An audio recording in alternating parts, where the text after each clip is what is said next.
Matric परीक्षा रे कृतकार्य होइतिबा छात्र छात्री मान पूर्वरु ऑनलाइन सर्टिफिकेट पाई सारी एबे माध्यमिक शिक्षा परिषद तरफ सर्टिफिकेट कॉपी छात्र छात्री को प्रदान करा जिवो। हेले केउ तारीख रे प्रदान करा जिवो ए नै आसीची सूचना। तेबे चलंतु आ डेई न कर फटाफट अपडेट टी जानिबा। हेले ता पूर्व वीडियो गोटे लाइक करंतु, चैनल को नया आसथिले एबे ही चैनल को सब्सक्राइब करी घंटी चिन्ह को दबाई ऑल रे क्लिक कर रखिबा को जमार भी भूलंतु नै। चलंतु आ डेई न करी संपूर्ण अपडेट उपरे नजर पकेइबा।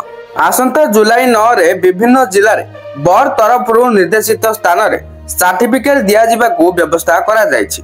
जिला शिक्षा अधिकारी बा डीओ माने जिला स्तर रे एई व्यवस्थार निरीक्षण करिवे। छात्र छात्री माने किभली श्रृंखलित ढंग रे सर्टिफिकेट पाई परिबे सेति पई डीओ निजे उपस्थित रही बंटन कार्य परिचालना करिवे बोली बोर्ड तरफ कहा जायछि।